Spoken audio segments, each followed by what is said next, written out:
So Seth KOSTEK was captivated by the ostensible ability of science to unlock and play with the mystery of our apparent universe.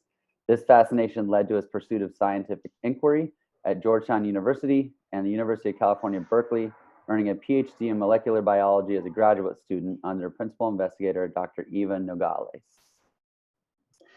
Yeah, so I'll just take that a little further. Okay. Essentially, my whole life has been the pursuit of what is all of this. So what is this? I know a lot of people say there's only this within non-duality. So it's only this. But I don't know what they mean by that. So like, you're sitting here, I've got this coffee, there's only this. Oh, there's only this coffee cup, or there's only this body, or there's only this background. Like, no, because if I leave this room, the coffee cup disappears on. So there's not only the coffee cup or something. Like, I don't know what you mean by that. So my pursuit of everything, it stemmed from like when I was very young, I was just curious about the world. I didn't really know what it was. And I got into science.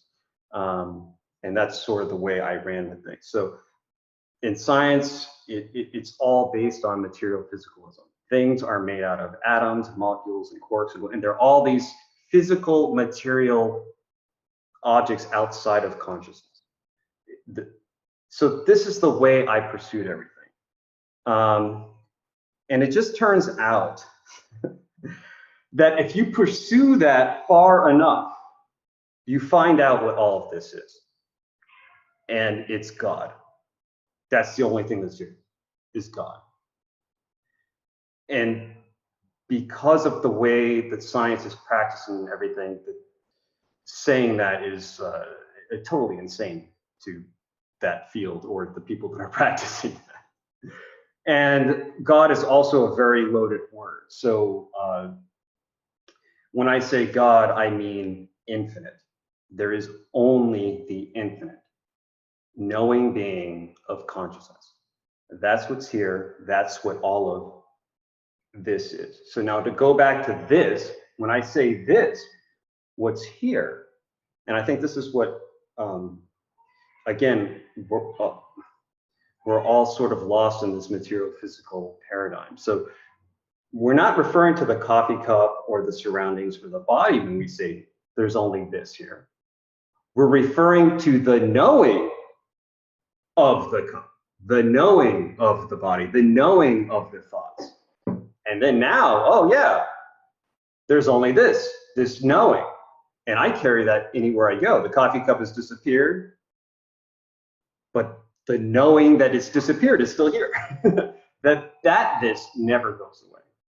So when you pursue science and you take it all the way, you find there's nothing but God here. And so now you've got an issue within science, because you're trying to come up with rational models of how this works. So if there's only this knowing, this infinite, unbounded knowing, then how the heck can I see something that is limited or appears limited? So this is consciousness out here. This is God out here. But most people, well, how? That's impossible. If God is unlimited, how am I knowing the limits? So the issue is that, no, this is God. This is unlimited. You're ignoring that God, that unlimited consciousness, and this is an illusion. So again,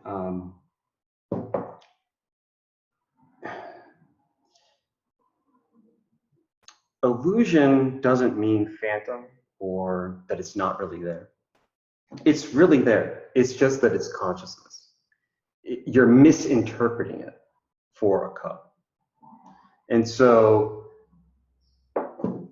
the only real way to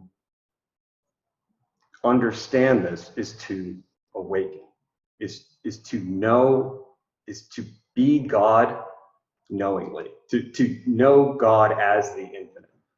And there's no way to do this other than God has to do it. Because again, there's only God here. And if you're seeing yourself as not God, you're misinterpreting that whole situation. So there's really nothing to say about it. You can't say anything about the infinite because it's unlimited. There's no objective qualities to it. There's nothing about it that you can talk about. So what are we doing here? What is it? We're talking about something. We're talking about non-duality. We're trying to talk. So by definition, we're ignoring that infinite by doing this. By having this little conversation, by coming up with scientific models, that's complete ignorance. So you have to awaken to know, but we're not doing that. So I can talk about the ignorance because the ignorance appears to have boundaries or finite qualities. It's an object, I can grasp it. So, well, if I'm going to talk about ignorance of what is, we can do that in all sorts of different ways. And so the scientific model of non-duality that I'm working on is that it's kind of already uncovered by our scientific investigation. So, let's say, I don't know if this is going to work, but oh yeah, you can see. Okay, so let's, again, there's no actual way to talk about God. So this is just going to be a conceptual model. It's like an analogy.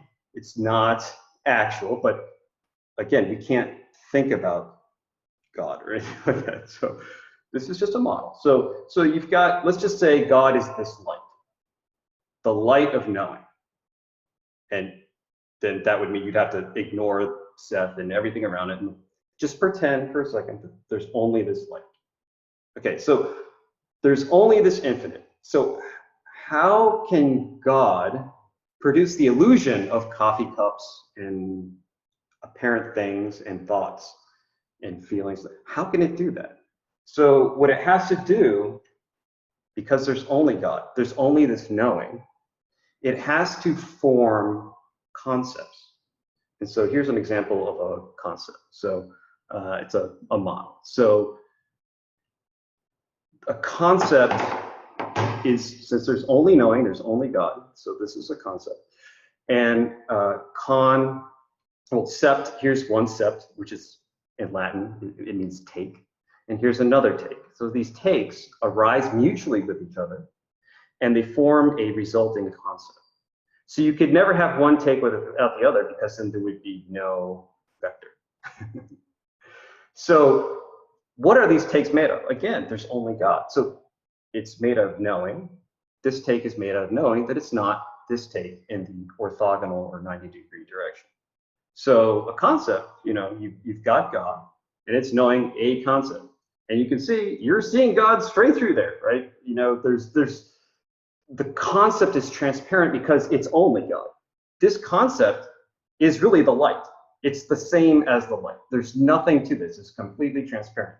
But what has to happen now, to produce the illusion of finite, multiple concepts, they stack up and they interfere with each other. So now I've got two concepts, okay? And you start, oh, look, as you start to interfere these concepts together, it appears like it's dimming the light of God.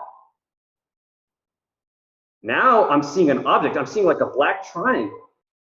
Before, it's completely transparent, all you see is God. If you have a single concept, there's only God there. If you have no concepts, there's only God there. But now, as we start to interfere concepts, we start to see objects, like our coffee cup. And it turns out there's an infinite number of these concepts. And what God is doing is it's playing a little game of knowing one limit or another. So if I know this one and not this one, or this one and not this one, it makes content appear like it's coming into and going out of existence. As I turn these, it appears like something's happening here. But the only thing that's happening there is the knowing of opposites and the knowing of the composite of these concepts to produce the illusion of an object. And so that's a conceptual model of how you're seeing objects. Now, science, practice in the world today, and it's not even just science, it's every single, I mean, I don't know of any person, so that whole model is based on quantum physics, relativity, and holography. Like the most well-tested theories in our physics.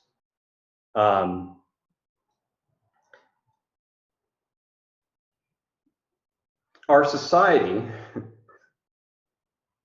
prior to science, let's just say science started in 1600 or something, or even 1200. Prior, they thought that there was light interacting with objects. They thought they were seeing objects, like physical material objects out there, where the light goes into your eyes, that you're seeing through your eyes, and then you're forming images of these objects. So in my model, no. There's only consciousness. The interference of concepts produce the illusion of objects. And this is different from the standard way we've thought about life. That, oh no, there's objects out there, you're seeing them, light reflects off them, makes an image in your mind, and then, oh no, I can see an object. Well, how do you distinguish between these two models of how you're knowing objective content? So again, the only real way to do it is you wake, because then you're knowing it. If you accept the statements that I made here that says there's only God here, and the interference of concepts produce the illusion of content, well, you have a belief, because acceptance of a statement as true or that something exists is what a belief is. Likewise, if you accept that you're seeing physical material objects outside of consciousness from light that is interacted with them, gone into your eyes, produce a perception in the mind that then consciousness is knowing, and you say, oh, that's true. Well, that's a statement you've accepted. You also have a belief. So now we've got belief number one and belief number two. Well, how are you going to arbitrate which one is true and which one is false? Well, you can choose all kinds of epistemological modalities that you want to. You know, you can use religion, which justifies which beliefs are true or false with other beliefs. You could justify which is true with a philosophy, with a logic. You could say, okay, this is true because of this logical argument, or no, the case A is true because of this logical argument. But the path that I chose, the epistemological tool that I use is science. That's how I got into all of this. And so science doesn't justify beliefs based on logic, and it doesn't justify beliefs based on beliefs. It justifies beliefs based on experience. And again, so what is experience? It is this knowing. It's the knowing of what is occurring. Well, what's occurring? It's this knowing being of consciousness, this unlimited, infinite truth of God. That's what's occurring. Mm-hmm. And experience and experiment are all rooted in the words, rooted in the Latin experere, which means to try or test. So the arbiter that I'm going to go to in science is the testing of what actually occurs in experience. And that's why I like this little game of science. Because it's going to God, it's going to the truth of what is actually occurring for arbitration. So is everything God and conceptual interference, or are there physical material objects made out of matter existing outside of consciousness to produce content. And we're going to go to the arbiter. Now, within science, even though you're using the truth of experience as your arbiter, to set up an experiment, see, we're ignoring this God. So we're in the finite here. We're the illusion of finite. So we cannot transact in the unlimited truth of God. We have to limit that truth to a description that we can grasp or understand. But the arbiter is still experience. So science is cool because you'll start with a belief. Again, belief A, it's all God, conceptual inference, produces objects. Or belief B, physical material objects. Light shines on them, you see images. Oh, okay, there's content there. Okay, it starts with those beliefs, and then you have to construct a logically constrained test of those beliefs. So the experiments that you have to do are logically constrained. So this is the cool thing about science, right? See, it's combining every single piece of epistemology. It's got beliefs, it's got logic, and then the test that's constrained is actually performed within experience to see what actually happens. So then you're using experience. So it's science is a very holistic epistemological modality that's going to arbitrate and between the different beliefs we have within this game of ignorance. And I do use the word game because game, the act of doing something for a diversion or amusement is what a game is. So again, if there's only God here, and that's infinite, and I'm ignoring the infinite to see these finite objects, I am diverting my attention from that infinite to see the illusion of finite here. Yeah. So, hey, Seth, real quick, because you were kind of bumping up on it, and I want to make sure we get this. You have some questions coming in, but I've heard you say before, talking about science is a religion, and I feel like you kind of touched on it a little bit. Can you say that again? So you do a better job than I would at trying to repeat what I've heard you say. So okay, well, we'll see. We'll see. So it's getting into kind of what we were just kind of brushing up against. So science is based on experience, and religion is, I would say, based on the beliefs that you've accepted. So they are different.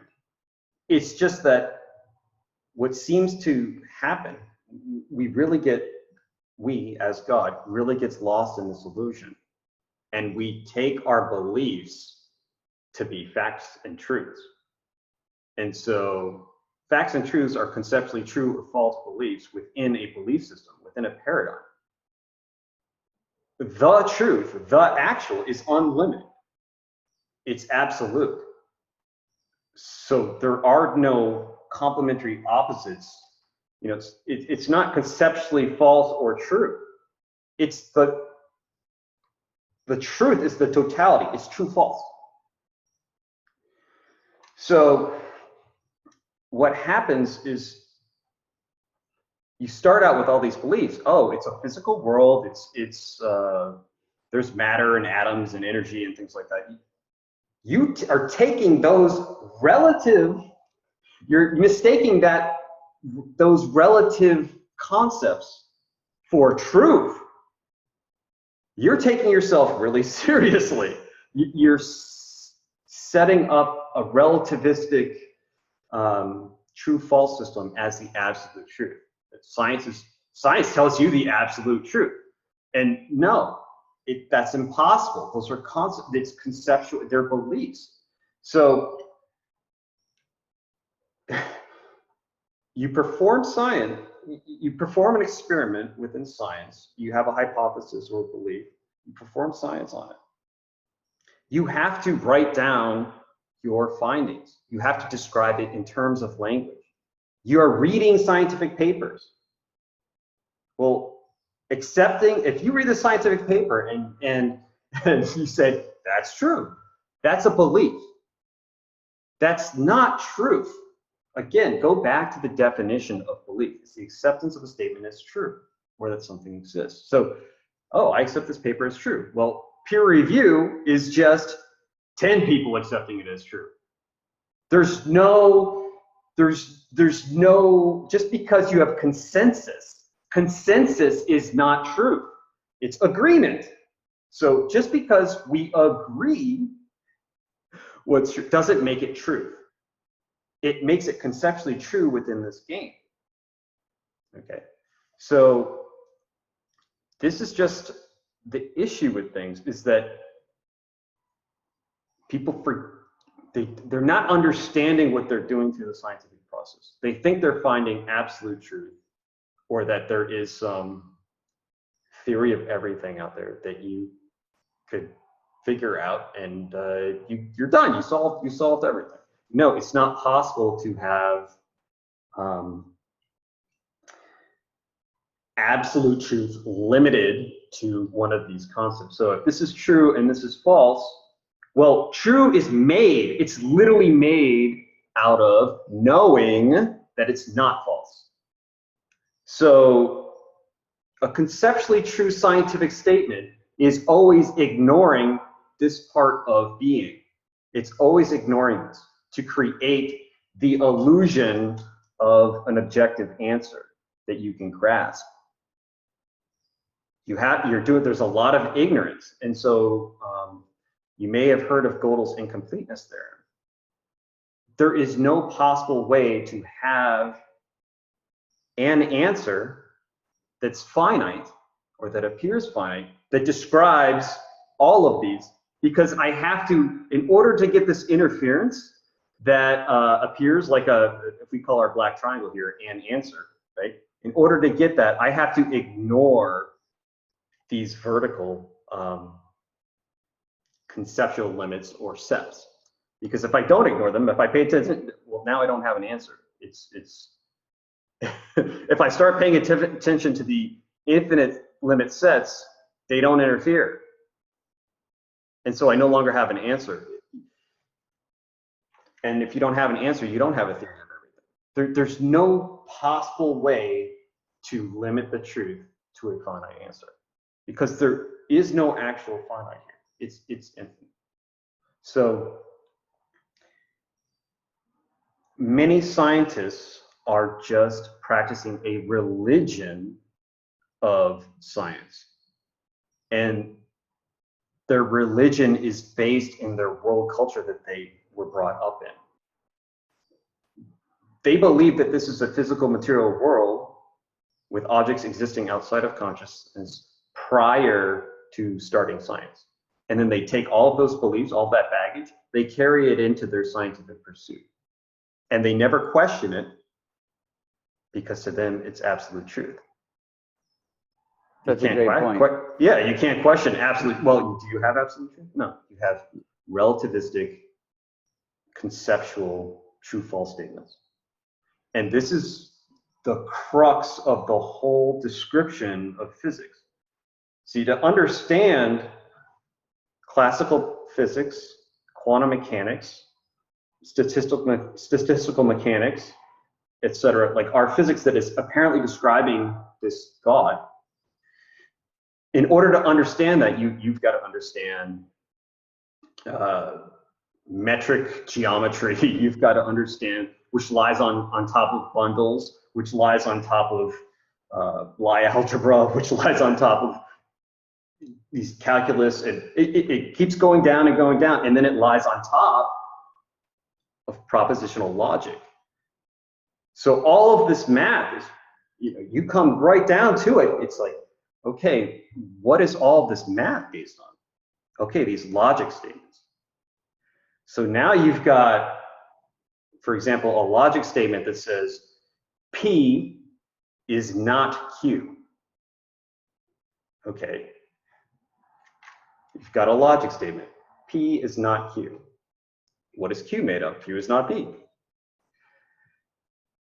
they're holding that as their bedrock of their foundation of their mathematics. But what is a P made out of? Knowing that it's not Q. What is a Q made of? Knowing that it's not P. If you took P and Q separately, and you're like, okay, what is P? P is not P. Q is not Q. What's there? There's just knowing. P is not Q, accepting that as true is totally false. P is not Q. No, P is Q. They're both this knowing. There's only knowing. So they think they're being logical by accepting a logical statement as true. No, the acceptance of a logical statement as true is a belief. The entire foundation of the mathematics is based on a belief. I mean, it should be obvious to them. It's called propositional logic. It's proposed. It's not a fact. It's not actual. It's a belief. And then you run that forward and you're lost in some crazy mathematics up here. But your foundation is completely wrong. Right. All right, I got some questions for you. I want to get these in. Yeah. So, I mean, I knew this would happen. Some of these are good, and they're actually some of them perfectly timed. So, Dexter asks, isn't science based on laws which can be understood by mind, but understanding consciousness can only happen if we let go of thoughts, laws, mind? And you might be able to see it in Q&A there, but I'll read it out loud if you need me to again. So again, framing science that there are like these laws that nature obeys is not, I would just disagree with that. Science is trying to describe the undescribable. It's trying to describe the infinite. They don't understand that. They're seeing the illusion. They're not seeing what it's made of. Now, so there aren't laws of nature that are really existent outside of consciousness that then scientists discover. Oh, look, it's this law. No. What science has done, they did it in 1926. They've discovered that all of the apparent things out there, they're not things at all. They're infinite.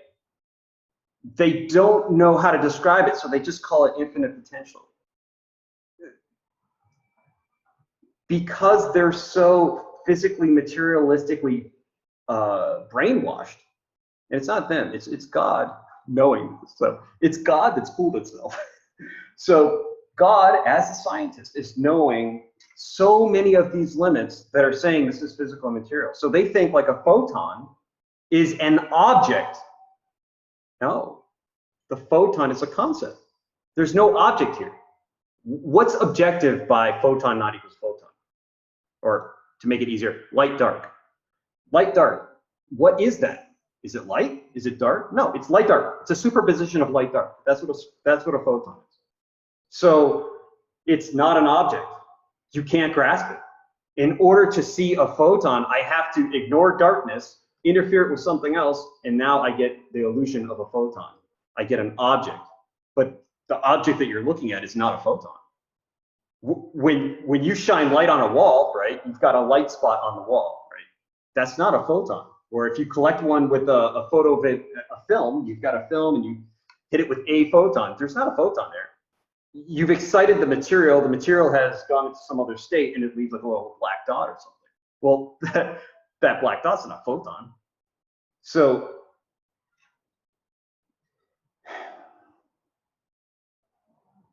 there aren't laws of nature. These are concepts. This is what God is doing. It's knowing this conceptual interference, and it's just that it's infinite, it's unlimited. So every single possibility is occurring. God is knowing that. And then those conceptual limits constrain each other to a set of possibilities that you have access to that's probabilistic. And it's all simultaneously occurring. It's a singularity. Every single possible occurrence is simultaneously occurring. There are not many worlds. This is not a world. There's no world here. You're misinterpreting it. It's God. That's what you're looking at. That's who you are. And so, I mean, that's why there's nothing you can say about it. And so what we're doing here is we're playing around in the ignorance. I'm only describing ignorance. You're never going to awaken from my talks or anything like that. This is not happening. If you're accepting these statements as true, you'll never awaken. Because waking is being God. And only God can know God. And that's it. There's only God here anyway. God is knowing the ignorance of its own being to appear to know content. This, like, if you anthropomorphize God or something, right, you can't do it. But let's just play with me here for a sec. You know, you anthropomorphize God. Okay, but let's say God is the SETH being here. So, no, what God is literally made of, like God's fingertip, is this conversation right now. It's the knowing of this conversation. It's the knowing of what a United States is like. It's the knowing of what a sunset is.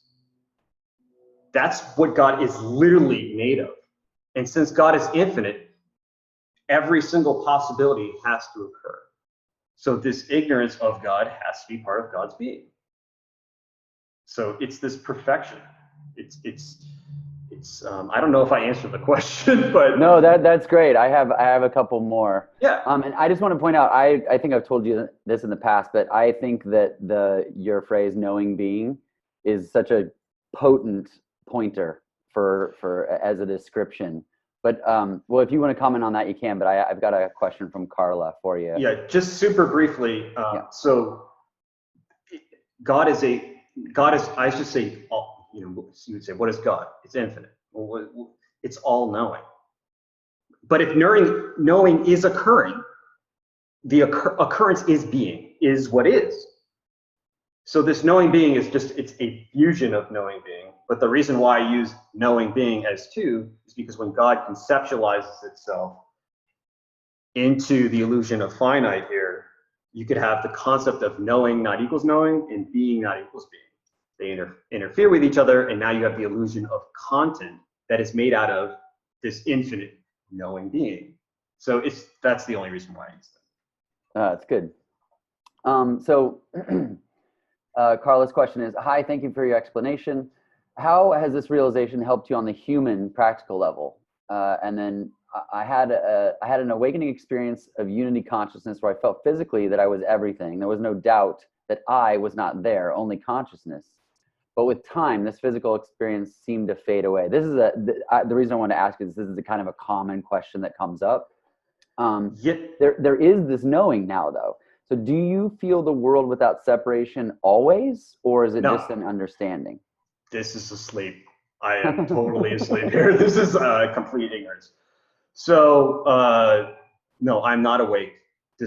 We're having a conversation. This is not awake. I can't speak to other people's experiences, but when I woke, yes, I loved what that person said. It's a certainty beyond you. You're it. You're God. You're knowing it. You're it. And people say, well, how would you know? No, that's what it is. When you trust me, this is, I'm an atheist. I'm an atheist. I don't believe in God. There's only God here. And the thing is how this affect me? Like, I mean, this is like suicidal type stuff.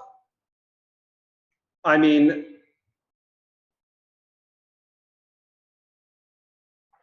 for 9 days after, I was like in a complete, I just could only think, I guess I just have to kill myself now. This is just complete. I mean, it blew my world apart. I was shaking for 9 days. I would go to work and I would just sit there and stare at a computer screen, and I'm like, I mean, the magnitude of this is, it's so huge. It's completely obliterates anything you could ever have thought of. I think about this every day. I mean, every day I wake up and I'm like, I cannot believe what I was doing. I could not believe it. It is so magnificent. I can't, it's all I think about. It's my entire life now is completely transformed. Not in the way you think. It's not like I walk around like, oh, I'm seeing God and everything. I don't. I understand this though now. It is completely transformed my entire being. I can't think of anything else. I keep working on these models because I'm trying to do the impossible. I'm trying to convey God as God to the illusion of all you guys here, and you're not even here. I understand this. I know there's no self here. I know that I'm not a human being. I know this, but I'm nevertheless, I wake up every morning as the illusion of a human being. I'm knowing it. I don't want to say I'm trapped here, but for somehow, this is what I'm knowing. And I'm supposed to know this for some reason, either because, again, this being is infinite, so somebody's got to know it. Or, I don't know, there's part of the game that's coming, or that I want to know, or this is what I want to know. I don't know. I can't describe it. I can't tell you anything about it, but it's, yes, it's extremely beautiful. It's extremely freeing, but the freedom of God is so, it's so much. I can see why I'm ignoring it. I can't take it. I can't take it. I'm ignoring it. I can't take my own being. It's too much. I love this. I love all of it. I love everything about this, and it's all I think about. But no, I don't walk around here walking on water or anything like that. I think, you know, maybe you would have to, well, I don't really know. I don't know. I woke up in a weird way, so I don't know if like the more quote unquote traditional Buddhist practices or something produce some sort of awakening that's different or sustained or whatever. But to me, yeah, it's completely transformative, but maybe not in the way I still live like normal human beings living life kind of thing. Other than you know, I think Alan Watts said, you know, there's only one philosophical question, and that is, do you commit suicide or not? You know, do you end the knowing of the limits of SETH? But you have to understand, see, once you understand this, there's simultaneously SETHs that didn't kill himself and did kill himself, simultaneously all occurring. So you could experience that, but you can't get out of it. You can't not know a SETH that didn't kill himself. You see, so it completely blows the mind.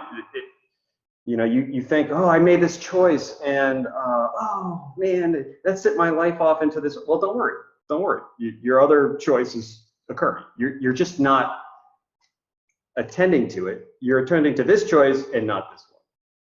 So it's all occurring. People are like, oh, what happens when I die? Well, no, God, never dies. But what happens to the content that you think you are, like what happens to a little SETH, is permanently, always an infinite consciousness. It's always there. It's just that it's made out of these limits. There's nothing to a SETH. In order to go back to being a SETH, like let's just say SETH died in 10,000, in order to go back to being a SETH, you'd have to know all these limits to interfere them again, and then or you'd have to pay attention to the separate limits, and you could bring SETH back. But this thing's infinite. You have to, well, it's infinite. It's all simultaneously occurring. It's like a solid state matrix. It's like a movie. The movie reel, the movie film, there's nobody moving around in there. It's static picture. It's just the motion of the projector that makes it look like something's moving. So there's just this mind of every single concept. Consciousness is knowing these limitations interfering together, producing this one. But they're all occurring simultaneously. Awesome. Hey, I'm going to let you choose which questions you want to respond to. I'll give you the topic. You want one on time or simulation theory? Oh, let's go simulation because okay. This is, I figured that would be a layup for you, but I wanted to. It is a layup. Well, see, the issue with simulation theory. So you have to know what a simulation is, and this gets back to the reason why God, knowing through all these perspectives that are scientists, this is part of the reason why they're not understanding what's occurring. They are knowing incorrect definitions, or incorrect. They're knowing definitions that lead them down that path. So again, if you think an illusion means phantom, then you'll never go down this path, because to them, this is not phantom. Well, it's not phantom to me either. That's not what an illusion means. It means misinterpretation. So same thing with simulation. So a simulation is a mimic. So there have to be the illusion of duality to have a simulation. See, if this is all non-dual, there's no simulation, because what you believe to be simulated is God, is this being. There's no separate, there's no coffee cup somewhere else in a perfect plutonic world that's being simulated, because this is that perfect plutonic world. It's the same being. This is God. So there isn't like a God sitting on a throne somewhere pretending to be a little God that's called SETH that's sitting on a little throne here. Like, that would be a simulation, right? But no, the God sitting on sitting on the throne somewhere, and the little SETH, they're the same being. They're not. It's identical. So this is God. It's not being simulated. So there isn't a world of like some advanced race out there running some kind of computer simulating this world. No. The other thing about simulation is, okay, well, people do play simulations all the time. People get in flight simulators, right? So you have to bring your knowing to the simulation. You can't simulate knowing. See, to simulate the knowing, you'd have, I mean, it's impossible. Knowing is infinite. You can't have something finite like a computer simulate the infinite. It's impossible. Not possible. So not only is this not a mimic, it is the being that it is. It's also infinite. There's nothing outside of it to simulate it. So I don't know if that answers the question or if the person has a follow-up, but simulation theory is popular, but all of these theories they reside in dualism. They reside in the knowing of opposites that they think are occurring outside of consciousness. They don't see that the opposites are consciousness. They don't see that everything is made from the knowing of it. This is just, it's hilarious to me now. So, yeah, well, the best thing about it is I didn't even ask the question and you answered it. But I didn't read the question, but everything you said, I mean, you knew what it was coming from it. And that was a beautiful answer. Yeah, they basically were just asking, can we say that we're living in a simulation, creating illusionary selves? And your answer was perfect. I mean, it's. I'm not going to try to re-say what you just said because you said it beautifully, but they basically were. Let me just read the question, and if you want to comment. So, can we say we're living in a simulation, creating illusionary selves, and a context underneath where expressions of idea of selves can experience being a separate self until awakening occurs? Does the idea or concept of me precede existence or vice versa?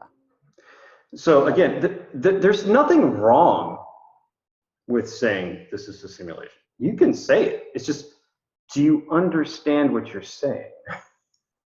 So this, again, in order to maintain the illusion of separation, you have to be ignorant. You have to ignore, like I'm being, God, am being extremely ignorant right now. I am ignoring my being to know the illusion of this finite occurrence. So in order to know, so within the game, just try to start understanding what you're saying. Understand what a simulation is. If you're ignoring what a simulation is, if you don't understand that it's a mimic, so there have to be two. If you don't understand that, you're being ignorant. Okay, start taking off this ignorance. Start understanding what is a belief. It's the acceptance of a statement as true or something exists. Well, that's all I've got. Everything that I think is like, this is a coffee cup. Well, somebody told me that. I didn't invent the word coffee cup. So that's a belief. Is it really a coffee cup? I don't know. It's a belief. I accept that as true, and now I get to live in this little illusion here. You're alive. That's a statement you've accepted. You're human. That's a statement you've accepted. Once that hits you, and you're just like, okay, wait, everything is a statement we accepted. Okay, well, that's why epistemology is huge.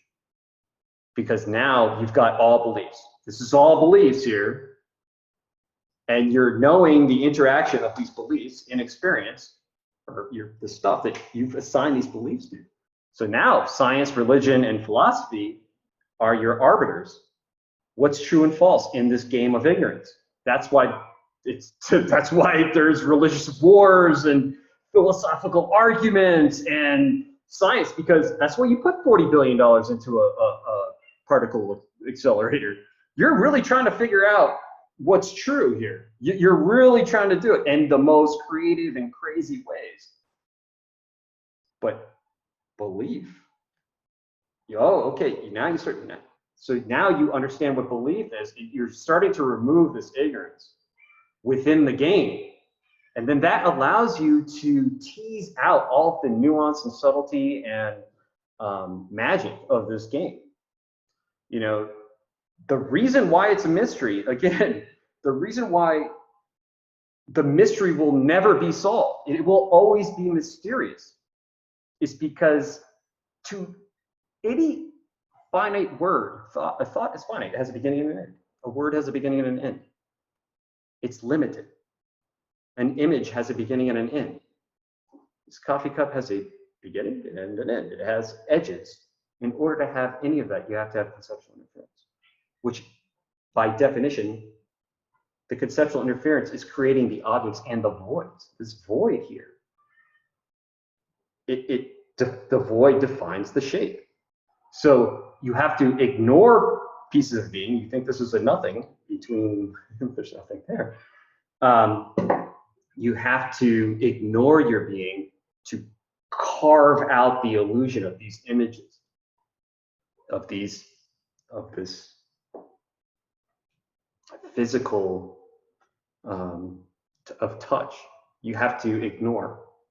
So by ignoring it, well, now it's mysterious, because this is being informed in some way. I don't know how it's being informed. It's being informed by ignorance of the totality. And that's why you have to God has to know itself as itself, in itself, by itself. It has to just know the knowing. Remember that this wasn't the things, the this that we're knowing, that all this is this experience, is this knowing, being, consciousness. I mean, I hate, it's funny to me that Google seems to be the arbiter in our lives these days. Oh, did Jackie Robinson hit 52 home runs in 1956? Oh, ask Google. Google it, right? That seems to be the arbiter. What Google's displaying a subset to you, so it's your arbiter. You're missing a lot. But go Google infinite. Google the word infinite. Look at the third definition. It's God. That's what it says. So if you're using Google as your arbiter, and there's only infinite consciousness here, it's God. There you go. Google's your arbiter. Awesome. All right, dude. We've got about 5 minutes left. I was given the 5-minute warning. So Okay. let's talk about time. Let me ask you one quick question. So we can fit that in 5 minutes, right? I can grasp logically that time is an illusion. Oh, this is Petya. Sorry. That time is an illusion, and that it is all happening at the same time, and we only know the present reality based on the current interfering concepts. But it sure feels like there's a sequence of events that have led to the present. Can you talk about the illusion of time a little bit more? Oh, hi, Petra. Oh, that's okay. Yeah, I think she talked to me on YouTube before. So I haven't really thought that much about time because, I mean, again, there's no time. So there's only God. This is eternal. It's the now. So knowing, there's no time. So if there's only knowing here, there's no time. The illusion of it is the knowing of opposites. So got these opposites. So, okay, let's just say we're knowing, well, let's just say we're knowing the present moment, right? And it's this objective world, right? So that'll be represented by this black triangle, right? So everything's interfering and it's making this black triangle. And this is knowing, everything here is knowing, there's nothing other than knowing, so it's in the now. That's what you're knowing. Now, just like a movie film, I'm knowing, in this case, I'm knowing these two bottom opposites. They're in the real direction. So this is your reality. So now consciousness, the next moment, it's like, oh no, what I want to do now is I want to know this concept. So right now there's a black triangle in my field of view. Now I want to know the triangle disappearing. Okay, so now I know this limit. So now it's gone. There's no triangle there. And it's just doing this, right? For every piece of content. So something moving across the screen, you would say it's moving in time. Oh, okay, but in reality, you know it's always now. Now. This here hand is here now, it's here now, it's here now, it's here now, it's here now. It's just like, again, getting back to a movie film. You have all these static concepts there, and it's the motion of the projector that's making the illusion. So time is a complete illusion. Then you're just changing the opposites that you're knowing, or the opposite concepts that the steps within the concepts. You're just knowing different ones, and it makes the illusion of something moving forward in time. But the only thing there is the knowing of a different image. If I sat here for 50 years, you would just know a different image of the beard growing, right? You would, oh, it looks like he's getting older, but you're just knowing a color of gray in his hair now, a length, you're knowing a length of hair that's longer. There isn't,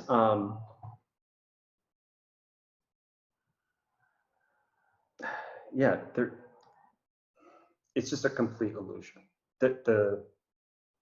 You're in a singularity of these concepts. They're all simultaneously occurring. You're knowing different ones, and you're taking that to be some sort of continuous motion in time. But just,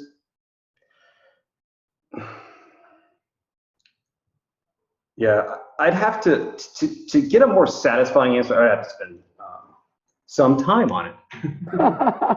You know what, man? That was great. That was a great answer. You said, I don't think about it that much, and then you delivered an incredible answer. So we're at about time. Okay. Speaking of which.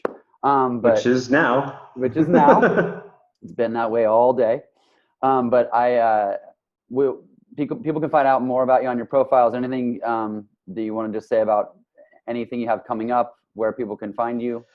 No, I've come to a complete stop. I've just, I don't know what to do. So it's better. You know, I'm just enjoying life, and every little moment is magical now. I love it. I love. Thank you very much for having me on. I don't know where to go with this. I don't know what to do with this. So nothing's required. So nope. All right, Seth, thank you so much. It was really good seeing you, and thanks for your time today.